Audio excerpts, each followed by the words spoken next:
c'est un film qui m'a immédiatement beaucoup frappé, que je revois régulièrement. Parce que, à mon sens, c'est vraiment du cinéma. Alors, on aurait tous une définition du cinéma ici, elles seraient toutes différentes, elles seraient toutes valables. Mais disons que ce bidule qu'on appelle cinéma a été inventé pour enregistrer le réel. Et que le cinéma, il n'a pas toujours été au bon endroit au bon moment. Il a même souvent détourné les yeux. Et pas là. Là, il est au bon moment, au bon endroit, à 13h30, devant l'usine Vondaire de Saint-Ouen. Alors Pierre Bonneau et Jacques Villemont, qui sont-ils ? Ils sont étudiants en fait, ils sont étudiants dans une école qui s'appelle l'IDEC, qui est devenue aujourd'hui la FEMIS. Et donc on est en mai 68. Et il y a 56 ans, alors vous avez noté que ce film a 56 ans et pourrait dialoguer avec l'automne dernier sans trop de soucis. Hein. Enfin, voilà, tout va bien. Hein. Ils sont étudiants, ils errent dans Paris avec une caméra 16 mm et un chargeur de pellicule qui doit faire à l'intérieur. 16 mm, vous savez, c'est la largeur de la pellicule. Hein. Je crois que le chargeur fait à peu près 220 mètres de longueur, ce qui leur donne 10 minutes de film. 10 minutes et 20 secondes. Voilà. Donc vous avez vu 20 secondes où on présente l'usine, et puis ensuite il y a 10 minutes non-stop de ce qui s'appellerait finalement au cinéma un plan séquence. C'est-à-dire qu'il n'y a pas de coupure. Voilà. Ce qui est amusant avec ce film de 1968, c'est qu'il me semble qu'il dialogue directement avec un autre film. On ne va pas faire un cours sur les Frères Lumière, mais vous voyez, le premier film de l'histoire du cinéma par les Lumière Brothers. Évidemment, il y a quelque chose dans Vondaire 68 qui le connecte directement à l'histoire du cinéma. Au tout début, il s'agissait de sortir de l'usine. Et puis là, il s'agit de ne pas y rentrer. Vous voyez, on a une sorte de contre-champ. Enfin, c'est trop beau pour être vrai, cette chose-là. Hein. Vous savez qu'il y a 3 versions de ce film. Hein. Les Frères Lumière l'ont tourné 3 fois. Le cinéma s'invente déjà dans le remake. Hein. Ce qui change, c'est que vous vous rendez compte que les ouvrières, là, se sont habillées différemment. Elles se sont endimanchées. La première fois, en mars 1895, elles ne savent pas à quoi elles ont affaire. Elles ne savent pas ce que c'est que cette machine. La deuxième fois, elles ont évidemment conscience que ce film, potentiellement, va leur survivre. Hein. Par ailleurs, le travail de Villemont et Bonneau ressemble beaucoup à celui des Frères Lumière, c'est-à-dire qu'on choisit un point de vue et puis on s'y tient. Et puis surtout, le cinéma, dans le plan séquence, pas de montage, pas de coupure, alors on pourrait dire pas de tricherie d'une certaine manière, hein. Ça ouvre le cinéma à l'aléatoire, à ce qui arrive, à ce qui peut arriver. Et alors là, ça en fait une machine magique, précieuse, incroyable. Vous voyez, c'est tout le contraire de ce à quoi on pense quand on pense cinéma, Cinoche, Hollywood, tout à fait l'opposé. Hein. Enfin, tout est millimétré, prévu, répété, théâtralisé. Alors voilà, voilà la machine magique des Frères Lumière. Hein. Donc 20 mètres de pellicule, 16 images secondes, 58 secondes par vue. Et voilà la caméra. Caméra 16 mm Beaulieu R16 automatique spécial zoom, fabriquée à Romorantin, s'il vous plaît, à partir de 65, qui est utilisée. Et donc évidemment, il y a cette chose tout à fait saisissante avec le cinéma, qu'on est en rupture complète avec tous les autres moyens de représentation du réel. Hein. Vous faites un dessin, vous faites une peinture, la représentation du réel passe par vos yeux, votre sensibilité, c'est retranscrit par votre main. Là, la machine... D'ailleurs, le bout de la machine, ça s'appelle un objectif. C'est objectif. Ça enregistre tout. Voilà. Ça ne fait abstraction de rien. Voilà. Et donc, ça crée forcément un témoignage. L'image fait preuve. Elle aura fait preuve, en tout cas, très longtemps. Hein. Donc, évidemment, ce petit document de 10 minutes raconte mai 68, le condense de manière sidérante. Absolument sidérante. On pourrait donner cette définition du cinéma, que c'est une machine qui sert à rendre compte du réel en l'enregistrant de manière à le respecter le plus possible. Quand je dis l'enregistrer, c'est vraiment l'enregistrer, c'est-à-dire qu'est-ce qui se passe quand vous filmez ? Les photons qui sont émis par votre corps, les éléments physiques, concrets, viennent, sont captés et se fixent sur la surface sensible de la pellicule. Hein. Tous les grands critiques de cinéma français, par exemple, c'est un détail amusant, étaient tous d'obédience catholique. Parce qu'il y a vraiment quelque chose du sensuaire dans le cinéma. Il y a quelque chose de la trace réelle, physique du corps. Voilà. Vous n'irez jamais devant un tribunal en montrant un dessin, une sculpture comme preuve de quoi que ce soit, en fait. Avec un film, c'est possible. Avec une photo, ça l'a été aussi. Bon, voilà. Donc il y a cette chose très forte. Hein. Si on parle cinéma, parce qu'on est quand même un peu là pour ça, je dirais que le film, il utilise avec force et de manière très spontanée les éléments les plus probants du langage cinématographique. D'abord le cadre. Hein. Alors il ne vous aura pas échappé qu'on a affaire à ce qu'on appelle au cinéma un cadre fermé. Il y a des cadres ouverts. Par exemple, si on me filme et que je regarde vers l'extérieur en faisant j'ouvre le cadre sur le plan suivant. On a envie de voir après ce qu'il y a ensuite. Là, on est vraiment sur un cadre fermé. Et je ne vous dis pas ça simplement par goût esthétique, hein, c'est que ça raconte aussi la situation, hein, évidemment. Et puis on reviendra aussi peut-être sur ce qui ferme ce cadre autour de cette femme. Parce qu'alors là, on est dans une actualité qui est plus que brûlante. Donc le cadre, c'est un élément physique et puis c'est un élément symbolique aussi. Hein. Toujours, le cinéma, il est très littéral. Encore faut-il faire confiance et lire cette littéralité. Alors il y a la composition. Une femme, seule. Alors il y a une autre femme un peu à l'arrière, mais on la voit très peu. Mais c'est une femme seule, isolée. Alors ça, vous savez, une femme seule isolée, c'est à peu près l'histoire de 90% du cinéma de fiction. Hein. Toujours beaucoup d'hommes dans les films, souvent une seule femme. Fatale en général. Tente de faire entendre sa voix à une multitude d'hommes qui cherchent à la raisonner. La raison. C'est-à-dire à la masquer, à l'exclure du cadre. Vous avez noté, c'est un film pour moi, toutes les fois que je le revois, qui est tragique, parce que cette femme se bat au début, elle vient de la profondeur de champ, c'est-à-dire du fond de l'image. Elle se fraye un chemin parmi ces hommes, elle arrive au premier plan, elle gueule, elle hurle pour occuper le centre, et puis la caméra part ailleurs, jusqu'à ce qu'il n'y ait plus que des hommes qui discutent entre eux, et elle revient un peu sur la fin. C'est compliqué d'occuper le centre. Hein. Regardez comme c'est compliqué d'occuper le centre. Lui, c'est mon idole. C'est son premier film. C'est la première fois que son personnage apparaît. Il ne s'appelle pas encore Charlot, mais ça va venir. Il y a eu une époque, vous vous rendez compte, où le personnage le plus célèbre de l'histoire du cinéma, c'était un migrant.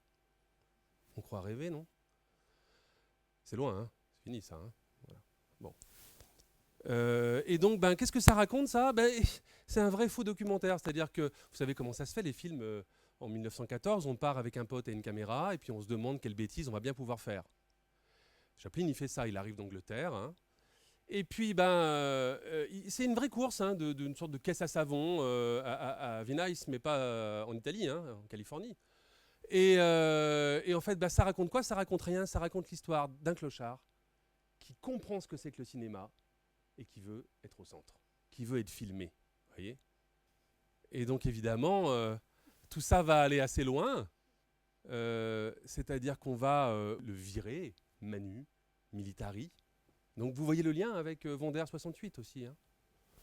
Voilà. Et il y a cette même idée quelque part de la lutte des classes. Hein. Donc l'idée que la présence de quelqu'un n'est pas raisonnable. Et donc vous voyez au fil du film combien il est difficile pour Jocelyne, car nous ne connaîtrons jamais que son prénom, combien il est difficile pour elle d'exister. Hein. Vous pouvez apercevoir derrière la tête de ces deux messieurs là ses yeux. Et puis elle va être petit à petit repoussée vers la gauche et peut-être même par la gauche. Allez savoir. Donc la composition, hein, le point de vue qui est unique forcément, hein, qui est point de vue très étonnant. Vous savez que le cinéma c'est que ça, c'est une histoire de point de vue, c'est-à-dire je dois filmer une séquence terrible, drôle, ce que vous voulez. Le problème esthétique et moral, éthique que je me pose, c'est où je mets la caméra. Parce que où je mets la caméra, c'est où je mets le spectateur. Donc bien évidemment, il faut se poser cette question-là. Et alors là, on est sur à la fois un régime de focalisation qu'on appelle spectatoriel ou neutre, c'est-à-dire que personne ne regarde, c'est la caméra qui regarde. Et en même temps, on est aussi celui ou celle, quand on regarde Vendère 68, on est celui ou celle qui vient refermer le cercle autour de cette femme aussi. Voilà, donc c'est un film aussi qui nous oblige à prendre un peu parti, en fait, d'une certaine manière. Voilà. Le hors-champ, alors le hors-champ, il est colossal. C'est l'histoire de France de cette époque, c'est tout mai 68. Hein. C'est-à-dire que ce qui pèse sur le cadre, hein, vous savez, c'est pour ça qu'on a peur dans les films d'horreur, hein, c'est parce qu'on ne voit pas tout en fait. Hein. Et puis on sait qu'en dehors du cadre, il peut y avoir des tas de trucs désagréables. Et que surtout, comme c'est du cinéma et pas de la photographie, ce qui est en dehors du cadre et qui est désagréable, ça pourrait bien rentrer à l'intérieur. Donc dans le temps, dans la durée, à la faveur d'un changement de plan ou d'une entrée de champ problématique. Et donc là, le hors-champ, c'est tout ça. Alors je vous ai choisi quelques photos tout à fait stéréotypées de cette époque-là. Hein. Mais évidemment, ce qui se passe à Saint-Ouen ce jour-là se passe partout en France. Hein. Et donc on a là aussi concentré en miniature, un petit théâtre d'un renoncement. Ouais. Vous avez entendu que les gens de la CGT citaient Maurice Thorez, il faut savoir arrêter une grève. Hein, voilà. C'est important de savoir ça. Et puis il y a la durée aussi, hein, donc ce refus du montage. Hein. Je rappelle que le refus du montage, c'est un choix de montage. Hein. On peut aussi couper dans un plan, on peut aussi mettre des inserts, rajouter des images qui ont été filmées ailleurs. Bon, ce morceau-là, il est resté intact. On ne l'a pas touché. Voilà. Un peu comme une sorte de diamant brut. On préserve la durée réelle, hein, et puis effectivement, nous, ça nous implique encore davantage en tant que spectateur. On assiste au présent à cette scène qui a 58 ans. Et puis on nous laisse aussi tout à fait libre par rapport, je dirais, à des tas de montages souvent devenus très épileptiques hein, aujourd'hui, hein, d'accompagner, de prendre la mesure de gestes. Il y a des gestes incroyables hein, qui se font. Il faut le voir plusieurs fois, ce film, hein, pour bien en prendre la mesure. De gestes, d'intonation. Hein. Moi, j'ai un petit chouchou, là, j'aime beaucoup le délégué CGT de droite. Enfin, je veux dire de droite. À droite. Voilà. Hein. Et puis les recadrages. Alors ça, c'est un œil de cinéaste aussi pour faire des recadrages comme ça. Vous voyez, cette main-là, c'est intéressant, quoi. Cette collusion-là, au moment où il faut rentrer à l'étable. Donc, beaucoup de variations d'échelle de plan, en fait, simplement par déplacement de la caméra. On a le sentiment, malgré tout, alors évidemment, ils sont là, évidemment, il se passe quelque chose, mais on a le sentiment qu'en direct, ils savent ce qu'ils filment. Et c'est pas évident de savoir ce qu'on filme ou ce qu'on photographie. Un photographe, c'est rarement ce qu'il photographie. On regarde les photos, puis après on voit ce qu'on a photographié, très souvent. Voilà. Là, il y a quelque chose qui s'opère directement. Ok, donc on est témoin et il y a la question du spectateur. Donc oui, c'est pas forcément la phrase qu'on déclame quand on est victorieux. Ouais. Dans cette usine, la plupart des femmes, puisque c'était des femmes qui faisaient ce travail, d'ailleurs comme dans les usines Lumière, hein, les frères Lumière avaient une usine de plaques photographiques, c'était extrêmement salissant, c'était des dames qui n'avaient plus d'empreinte digitale depuis bien longtemps en fait. Hein. Et en l'occurrence, dans l'usine de Saint-Ouen, les femmes se sont mises en grève parce qu'il y avait des trous dans le toit de l'usine et qu'elles travaillaient sur les piles au-dessus de bacs d'acide. Et quand il pleuvait, conséquemment, l'acide tombait dans les bacs. Voilà. Aucun toit de l'usine de Saint-Ouen n'a été réparé parce que mai 68. Aucun. Ça s'est sans doute fait après, mais à nouveau, voilà. Je sais bien qu'il faut savoir arrêter une grève, hein, on est tous d'accord. Hein, mais bon, voilà. Donc, juin 68, reprise du travail, 3 semaines de grève, 2 membres du bureau de la CGT, ce sont les forces en présence, qui essaient de convaincre les salariés qu'il s'agit d'une victoire et qu'il faut reprendre le travail dans l'unité après le vote qui a donné 560 voix à la reprise contre 260 pour continuer la grève. Alors après m'être un peu documenté, et puis vous l'avez entendu de toute façon, tous les travailleurs qu'on qualifiait d'émigrés à l'époque, donc évidemment l'écart de vote en faveur de la reprise du travail a beaucoup reposé là-dessus. Je crois qu'on appelle ça de l'intimidation en fait. Les syndicalistes veulent rassurant. Hein. La jeune femme crie qu'elle ne croit pas que c'est une étape vers plus de considération et d'avantages. Un jeune homme partage son avis. Ce jeune homme il est lycéen hein, à l'époque. Il est pris à partie par les syndicalistes hein, qui lui reprochent de ne pas être de chez Vondère et de parler sans savoir, de parler à la place d'eux. Ça c'est intéressant de parler à la place d'eux parce que je pense qu'eux ne font pas autre chose par rapport à cette femme. Voilà. Ça porte un nom aujourd'hui, en bon français, le mansplaining, la m'explication. Il dit pourtant qu'il suffit d'écouter la jeune femme, ça a l'air dégueulasse, pour un travail dégueulasse, etc. Bon, donc c'est Pierre Bonneau qui tient la caméra. Ils sont 4 en tout, il y a une jeune femme qui fait le son. C'est Liane Estiez qui fait le son. Et il y a un monsieur qui s'appelle Roland Chichportiche qui est assistant réalisateur. En plus de Jacques Villemont qui réalise et de Pierre Bonneau qui fait l'image. Donc Serge Danet et Serge Le Perron vont écrire... Ce qui a fait ressurgir ce film, c'est un numéro des Cahiers du cinéma en mai 81 en fait, où l'image de cette jeune femme est apparue et où il était question de faire un petit peu un point sur le cinéma militant. Et donc Danet écrit, c'est la partie Danet, ça. Ce petit film, c'est la scène primitive du cinéma militant, hein, scène primitive au sens de brut. Hein. C'est un moment miraculeux dans l'histoire du cinéma direct. savez, ce cinéma que les Américains appelaient le fly on the wall, c'est-à-dire la mouche sur le mur. Il se passe des choses tellement intenses que c'est comme si on n'était pas là. Et que la caméra enregistre, vous savez, c'est toujours cette histoire. Tout à l'heure, je vous parlais de l'auto-mise en scène des ouvrières lumière. Une fois que le cinéma pose son trépied dans le monde, il modifie le monde.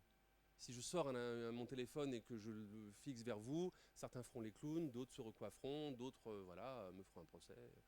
En tout cas, il y aura des réactions, en fait. Et là, ici, dans ce cinéma direct, voilà, cette révolte spontanée à fleur de peau, c'est ce que le cinéma militant s'acharnera à refaire, à mimer, à retrouver en vain. Bon, ça, ce sont les propos de Serge Danet. Donc, en tout cas, en mai 81, il y a dans Situation du cinéma français ce long dossier. Le direct en 10 images, dans ces 10 images, il y a l'image de Jocelyne. Et puis bien avant, le 27 juillet 68, critique et déjà cinéaste Jacques Rivette, fait partie des figures éminentes de la nouvelle vague, dira que c'est le seul film intéressant sur les événements de mai 68, le seul vraiment fort que j'ai vu. C'est celui sur la rentrée des usines Vondaire, tourné par des étudiants de l'IDEC, parce que c'est un film terrifiant qui fait mal. C'est le seul film qui soit vraiment révolutionnaire peut-être parce que c'est un moment où la réalité se transfigure à tel point qu'elle se met à condenser toute une situation politique en 10 minutes d'intensité dramatique folle. Voilà pour ce témoignage.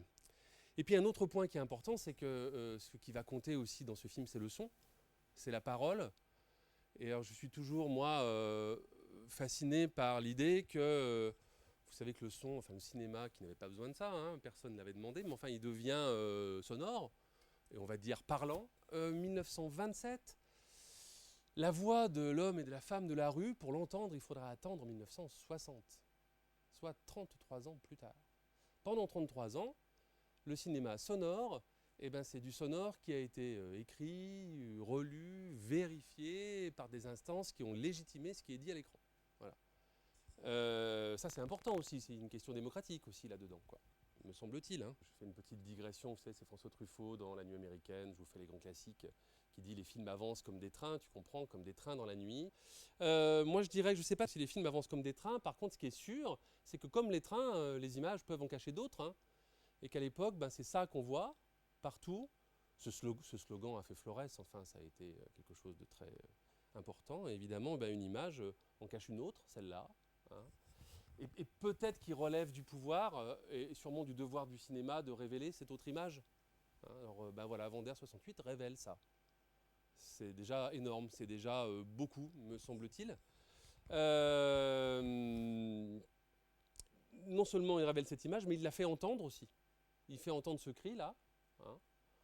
Dans Positif, on écrit, elle était 68, 10 minutes filmées en continuité et présentées sans aucun montage, 10 minutes pendant lesquelles la virtuosité d'un caméraman lui permet de faire la preuve de son intelligence et de sa sensibilité. Les 10 minutes qui précèdent la reprise du travail de Juliette Vondaire de Saint-Ouen. Face à elle, raisonnable, raisonneur, 2 délégués de l'Union locale CGT qui parlent au contraire d'un premier succès. Cet admirable reportage rend compte sous une forme extrêmement concise, passionnée et authentique de ce que furent en juin bien des fins de grève. Bon, et on parle évidemment de ce terme de cinéma-vérité. Alors sur la question du son, voilà, je reviens à mon chouchou. Voilà, il est quand même celui qui aura résisté, Chaplin, plus de 10 ans à l'arrivée du son. En 10 ans, il ne fera que 3 films. Et dans ces 3 films, le son sera systématiquement associé au pouvoir, et généralement au patronat. Dans City Lights, en 1931, on entend le son parce que c'est le moment de l'inauguration par le maire d'une ville américaine d'un monument à la justice. Alors ce qu'on entend en réalité, c'est Chaplin qui souffle dans un bec de saxophone. Dans les temps modernes, c'est assez amusant parce que le patron s'exprime, on l'entend, on entend sa voix, parce que sa voix est relayée par des appareils, des micros, etc. Les personnages comme vous et moi, les gens disons peut-être plus simples, s'expriment avec des cartons, comme à l'époque du cinéma muet. Il y a ces 2 régimes-là. Et puis il finira Chaplin par parler, vous savez dans quel film, et vous savez pourquoi. Les mauvaises langues disent que c'est parce qu'on lui a volé sa moustache, mais je pense qu'il y a autre chose encore. Voilà, c'est-à-dire qu'effectivement, il se rend compte de l'impact du son et de la voix avec le bond que fait la popularité d'Adolf Hitler. Il va se mettre à parler dans un film très curieux où à la fin, plutôt que de résoudre les complexités de son scénario, il va finalement se départir pour toujours de son personnage fétiche et parler directement à la caméra d'une façon hyper troublante, très très étonnante. Donc tout ça pour dire que entendre la voix de tout un chacun, ben, ça a été un combat. Le son a été, comme vous le voyez, d'abord sur le son, ont pesé beaucoup de soupçons. Alors il y a un film en général, bon, il y en a d'autres, mais celui-ci, Chronique d'un été, de Jean Rouch et Edgar Morin. Et si ce n'est le premier, je crois que c'est le deuxième, enfin en France c'est le premier film en son direct, hein, où on va faire des choses très simples. Par exemple, ça va consister à aller dans la rue. On est en 1960. Hein. C'est un film qui ne laisse aucun doute sur ce qui va arriver 8 ans plus tard. Hein. On va demander aux gens s'ils sont heureux. Bon, ça vous paraît peu de choses, mais à l'époque, c'est tout à fait fou, en fait. Hein. Alors, c'est d'autant plus un très beau film, Chronique d'un été, qu'une fois le film fini, on va montrer le film aux gens qui ont été filmés et ça va constituer la dernière séquence du film. C'est-à-dire qu'il y aura un retour des spectateurs sur leur propre image. Et puis, il y a cette idée de l'enquête, parce que ce que vous avez vu, c'est un document brut. Et en 1993, moi, je découvre l'existence de Jocelyne parce qu'Hervé Leroux. Hervé Leroux, il est critique. Il a réalisé un film de fiction à l'époque et il fait ce film qui s'appelle Reprise. Voilà. Et qu'est-ce que c'est que Reprise ? Eh bien, c'est l'enquête. Quasiment policière, je pourrais vous faire un plan complètement télé, là je pourrais vous dire que Reprise ça se regarde comme un polar, et en fait c'est vrai. Il va retrouver tous les gens à l'écran, mais en 1996, hein, donc quelques années plus tard. Et puis on retrouvait d'autres aussi, retrouver des tas de gens qui travaillaient chez Wonder à cette époque-là. Et il va y aller avec son petit film, ces 10 minutes que vous avez vues ce soir sous le bras. Et il va leur montrer ces images. À 30 ans de différence. Voilà. C'est un film extraordinaire. C'est quelque chose de fou, qui vous raconte la culture ouvrière, qui vous raconte des tas de choses, qui vous raconte la manière dont le syndicat se fait une place en 68 à l'intérieur des structures étatiques. Enfin, c'est tout à fait étonnant. Hein. Oui, je pensais à ça aussi. Voilà. Un ancien prof d'art plastique, alors bien évidemment. De passage un jour à la Salpêtrière, je remarque ce tableau, en fait. Et je me dis qu'il y a quelque chose à voir avec la scénographie de Wonder 68 aussi. Hein. Voilà. D'autant qu'on est en train de soigner l'hystérie, là, rendez-vous compte. Hein. Je trouve que le film de Bono et Villemont, il est musical énormément, c'est-à-dire que c'est le ton des voix, hein, il y a ce ton très doux de la part des deux syndicalistes en chef. Le pouvoir à l'heure d'être calme, en fait, il a cette possibilité, évidemment, alors qu'en face, on ne sait pas ce qui nous prend, on s'énerve, et ça nous discrédite très vite, beaucoup. Et il me semblait que ce film dialoguait aujourd'hui. J'ai pris 3 films de l'an dernier, par pur esprit de contradiction. J'ai pris celui qui était le plus vu. Je vous laisse deviner lequel c'est. J'ai vu celui qui était le moins vu et qui est le plus beau de l'année dernière, qui s'appelle Désordre, qui est un film suisse de Cyril Chaubeline, qui est aride, hein, mais qui est très très beau. Et puis j'ai pris le plus long, voilà, hein, les assassins des fleurs de la lune. Et en fait, dans les 3 cas, 3 portraits de femmes très isolées. Ce sont des films qui ont pour eux, alors pas Barbie, mais ce qui m'a frappé dans le film de Martin Scorsese, par exemple, c'est le calme absolu. C'est cet homme qui a été un cinéaste survolté. Voilà 2 films. Le précédent s'appelait Irishman, je crois, qui sont des films très lents, très très calmes, et où on commet pourtant les mêmes horreurs que jadis dans les films de Scorsese, en fait. Sauf que là, on le fait avec un calme olympien. C'est-à-dire qu'on est du côté du pouvoir, on est du côté de la manipulation. Alors évidemment, dans le dernier, on est du côté du meurtre des femmes. Hein. Et on le fait avec énormément de calme, puisqu'on a la loi pour soi. Et il y a vraiment quelque chose de la force tranquille du pouvoir. Voilà, sûr de lui. Hein. Mais allez découvrir, si vous ne le connaissez pas, évidemment, le cinéma militant. Les films de Bruno Muel, les films du groupe Venvetkin, de Besançon et de Sochaux, bien sûr, avec Le sang des autres étant l'un des plus beaux. Avec Le sang des autres, vous pouvez trouver sur YouTube le monologue des mains, c'est ce qu'on appelle le monologue des mains, qui est la personne qui le récite, ce monologue, cet ouvrier de l'usine de Sochaux, Il l'a écrit lui-même, il lui a fallu 5 ans pour l'écrire. Puis il y a cette merveilleuse émission de France Culture qui n'existe plus aujourd'hui, qui s'appelait Surpris par la nuit, que vous trouvez ça aussi sur le site de Radio France, hein, qui avait consacré une très belle émission au cinéma, à l'histoire du cinéma militant.